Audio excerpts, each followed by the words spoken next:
For today's rant, we're going to be taking a look at ULTRAKILL. Well, we're not actually going to be ranting about the game in particular. Essentially, there were a couple of issues that I've had playing games recently that came to a head while playing ULTRAKILL, not necessarily because of the game itself, but I decided to use it as a vehicle to rant about something. Basically, I'm just going to talk because I want to. The footage may be related. If you're extremely lucky, that's the OFID guarantee. Well, the first issue that I was having with ULTRAKILL, maybe you can sort of tell looking at my footage. The footage, by the way, is from the Steam Deck, so it's only in 720p unfortunately, is that I'm struggling with the controls, but the reason for that is that I'm defiantly playing the game on a controller. This was almost certainly a game designed not to be played on a controller, but it does have full controller support. So I was trying it because I wanted to play it on the Steam Deck basically and not on my PC, just because I preferred to for one reason or another.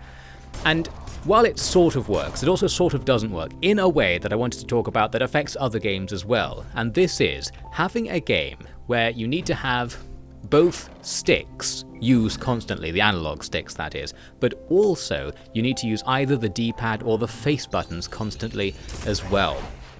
There are a few games that I remember having this problem with. Another one was Sekiro, I seem to recall. There was something you had to do in Sekiro, like change your items, which required you to take your hand off the analog sticks, which was a major problem. And this is another game that has that problem because of how frenetic it is, which is also what's good about the game, of course. Because you're always doing something, there's no good moment to not be either moving the camera or moving your character. So in order to punch, like I was doing just there, you have to not move the camera because it's on one of the face buttons. So I think it was punch, dodge, slide, and change weapon to a different weapon in the same class as your current one requires you to not be moving the camera. And while this can be done, the harder the game gets, the less viable it is to do things like parrying and jumping, which are really important to play the game. So we end up with this sticky situation where the game effectively can't be given proper controller bindings, at least on a normal controller, because you have to constantly stop doing one thing to do another, whereas on PC you could easily do these things at the same time and you would have much more control over the characters. Of course, I'm shooting myself in the foot for academic purposes or something, I don't know, because as mentioned I was playing this on the Steam Deck, which does actually have way more triggers than the average controller because it has L4, L5, R4 and R5 buttons on the back, which you could map to do something. So I could take all 4 of the face buttons and put it on the 4 back triggers instead, so that I would never have to take my thumbs off of the analog sticks and would have a much easier time. Now I didn't do that because I was just being annoying basically, as usual. But the idea is there, and I suppose the actual point is the game's controller support is supposed to apply to a generic controller, like your Xbox-style controller that has a set amount of buttons. Is there any solution to this? I don't really know, other than having more buttons, or doing one of the classic grip changes, like the claw grip, which is what I did with Sekiro, where you sort of hold the controller in a strange way so that your 3rd and 4th fingers are on the triggers. You can have a couple of fingers doing either the face buttons or the D-pads, and then also have like either your thumb or first finger operating the analog stick in order to be able to press all the buttons at the same time and do complex maneuvers like you could pull off with a mouse and keyboard setup. Well, it didn't really hamper my enjoyment of ULTRAKILL that much because, I don't know, it's sufficiently forgiving, I suppose, because the things you need to do using the face buttons and the analog stick at the same time are things you need to play well. So basically the game is harder if you play it like this. Obviously I'm one of the world's greatest gamers, so it doesn't matter that the game's hard, we can easily storm through it anyway. But I definitely felt the pressure of not being able to jump all the time, or not being able to parry as well. You know what, I said I was going to complain about 2 things. Let's just keep going, we're having a great time. I'm going to complain about parrying as well, because this is a game with a parry mechanic, but it has the kind of bad kind, I suppose, the kind I don't really like, where there's some kind of timing to it that you have to learn, and the process of learning it isn't very enjoyable. The other example that comes to mind is Dark Souls 1 with this. So essentially parrying in this game works by you can melee attack certain ranged attacks that are coming at you to bounce them back and damage the dealer instead. And that's extremely powerful when I've occasionally got it to work, but I very rarely attempt to do it because firstly of the control thing I was ranting about before, but also because there's a certain timing to it, and learning that timing is a trial and error process. There's no sort of visual thing to tell you when exactly to press the parry button to do a parry. You just have to work it out and get a gut feeling for it, which was the same deal I felt about Dark Souls 1, and has the same problem, that being that you learn this mechanic by just failing it over and over again, and it's not at all enjoyable to stand there wasting your time just getting hit, dying, restarting, trying to get a parry to work, and now and again it will work, and you might not really tell why it works the one time it did work and things, and it's sort of hard to work out. This game actually provides a practice mode, a very jovial Garry's Mod themed practice mode where you can summon enemies and fight them.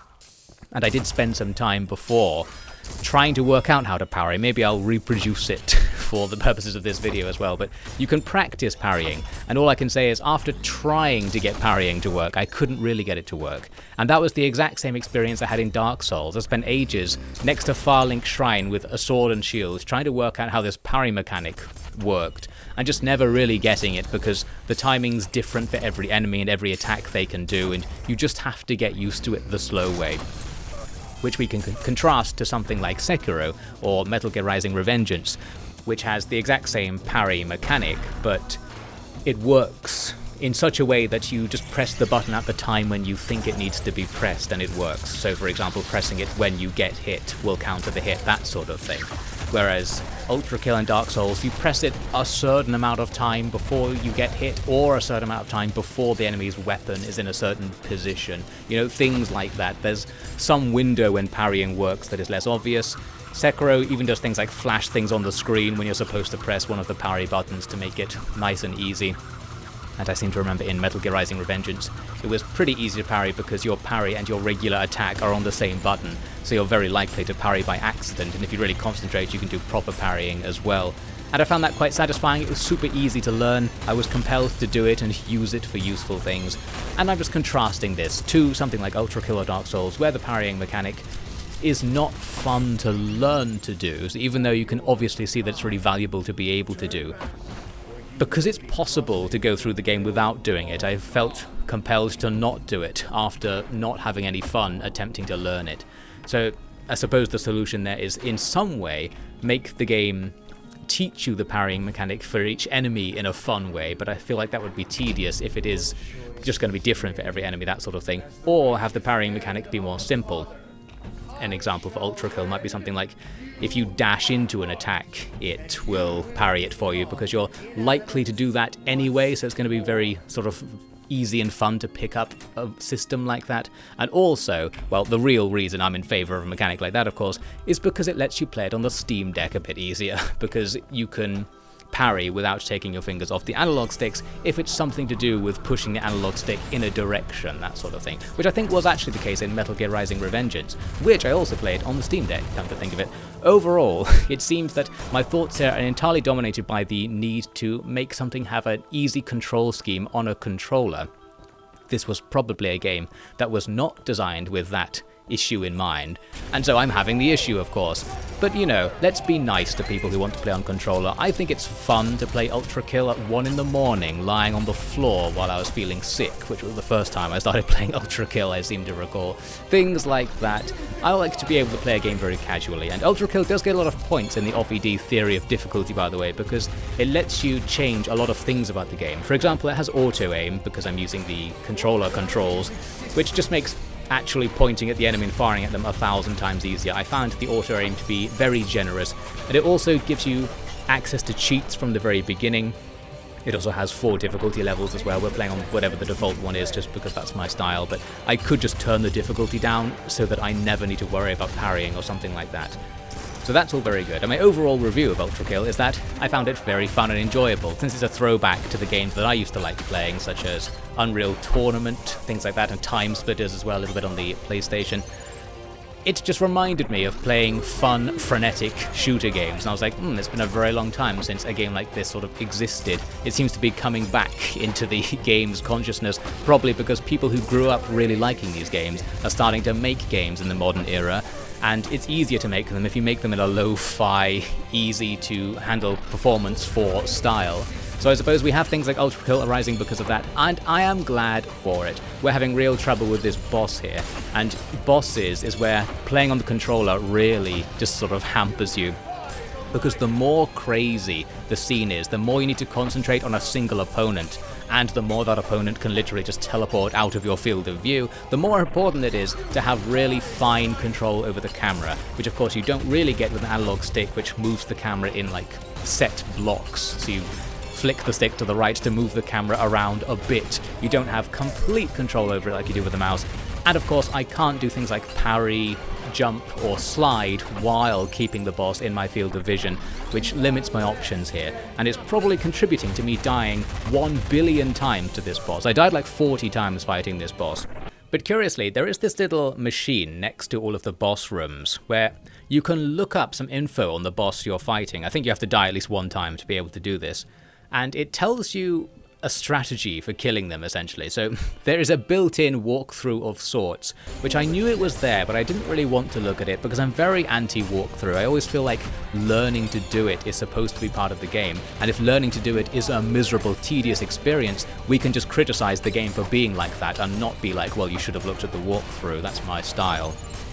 But after dying like 40 times, I did go and look at what it said, and it just says something like the weapon he's holding determines how he's going to attack next. And the second that I realized that, I was like, oh, okay. And then I defeated it the very next time, I seem to remember. So it's a system where there was a pattern to the boss, and me being in here was supposed to be me the process of learning this pattern, but I suppose the fight was so frantic that I just never really picked up on any pattern. The other frantic aspect you might have noted is that I'm constantly changing weapon, because ULTRAKILL has this style system where it's encouraging you to constantly shoot with different weapons. That's the fresh and stale thing that appears on the right sometimes. You get points for shooting while jumping, you get points for constantly changing weapons and shooting. So it makes you look cooler, but it is a bit harder to do. But I was determined to do it, which only added to the amount of buttons I have to press constantly, and generally making it so that I probably couldn't really learn the boss's pattern by just watching it kill me over and over again. I never detected what it was going to do next until it said, when the weapon switches, that means it's going to do a set thing. And also, whenever the boss says something, he can't attack you until the dialogue line is over. Once I had that clue as well, I became much more aggressive, because I knew there were times in the fight when you could just jump forwards and attack them. Which is important in ULTRAKILL, because the way you heal, by the way, is you just have to be close to an enemy while damaging them. This heals you at the same time. That sort of hyper-aggressive, encouraging play, same thing that Doom was doing as well, always works very well. I think I quite enjoy it. Anyway, I said I was going to rant about 2 things in the beginning. I've ranted about 1.5 things or something, I don't know, because we added some extra stuff about parrying there. Originally, the other thing I was going to say, which I don't really have footage for, so let's just say something about it and get out of here, is that this game is only an early access title, but this proved to be disappointing for me, and this was the second thing which isn't unique to ULTRAKILL at all, like the control issue. But I just have been stung by it enough times that when it stung me in ULTRAKILL, I got particularly annoyed by it. For some reason, it just overcame my annoyance thresholds. And that is that because it's in early access, but is also a linear game, you straight up just don't get the whole game when you buy it at the moment. So normally an early access game would often be a sandbox sort of title where you can play quote-unquote the whole game. It's just like missing something along the way. Whereas this is an early access game in that it's being made in a linear format. It's just a series of stages, but you just can't play all of the stages. There are just loads of levels in the menu that you can't go into. So, I don't know. You know how it is with early access, you don't get a full game, and the only thing to mention is that I was annoyed by that for one reason or another. I suppose I've had too many bad experiences seeing games on Steam, which happens quite often. You see a game and you think, wow, this is a cool concept, this looks really good, and then boom, it says early access. And at this stage, this early access phenomenon has been around long enough that we've seen how often it doesn't work. That is to say, a game is in early access for 5 years and it's still almost the same as it was like when it first went into early access. Like, the rate of change on a game drops down and you begin to see just how slow games development really is, and it also could incentivize the developer to slow down even more being in early access because it matters less and less. Things like that. And it confuses things for someone like me who likes to rant about things on the internet and could be called a games critic of some kind, if a game has the early access shield, they can always say, like, everything is subject to change so you can't criticize it. But I just always want to turn around and say, but you sold it. Like, even if it says early access on the market, you consider it to be a sellable complete product to some extent. So I can complain about everything regardless of whether you plan to change it or not. And of course they can always just say they're going to change it and not do it. And to me, cynically, feels like that happens more often than not. And on the topic of more often than not, the other thing I wanted to say was that there are too many early access games these days. Back in my day, the games were just finished when they came out, you know. And it feels like every time I see an interesting game, or more than half the time when I see an interesting game, it says early access, or it's been in early access for like 7 years, something like that, and it's like, okay, it's just in permanent early access. I think Star Sector was a big recent example where it's been in early access for like 10 years, and it's like, okay, I guess they're just not finishing it at some point, or then what are they changing over all these years? Who knows? And you get stuck in situations like that where you wish you had it all. You wish you had everything the developer wanted in one complete package. And for all I know, it actually is already here, because with something like ULTRAKILL, if you just didn't write early access on it and just didn't put all of those blank stages in the menu, you'd just be like, oh, it's fine, it's just a really good short game. But instead, by saying it's early access and saying that it's missing something, well, they're doing that as an advertisement effectively, like, look guys, stick around, there'll be more if you keep playing my game. Instead, I'm like, oh, I don't even get to play the whole game, why should I even bother? Like, it doesn't end, it just stops at some point, and I'd have to remember to come back in 2 years to play the rest, something like that. I don't know, I'm mad about something, it doesn't matter, because of course with these short videos, the only point to me is that I got to say something. I got to say something today about ULTRAKILL, that's a victory for everybody. I had 2.5 problems with ULTRAKILL, so let's give it a 7.5 out of 10. I think that's a fair enough review. You could probably bump it up to 8.5 out of 10 if it was finished, so that will remove one problem. You could bump it up to 9.5 out of 10 if it had some sort of perfect controller support, because that was the way I wanted to play it. And bump it up to 10 if I liked the parrying, something like that. There we go, there's my constructive criticism. I'm pretty sure these problems are almost impossible to solve, but I just walk away because of course somebody else is technically being paid to solve those problems, so I don't have to provide the answer, do I? Well, maybe I should. Let's just go ULTRAKILL. Good, I got mad, but I'm really enjoying the game anyway.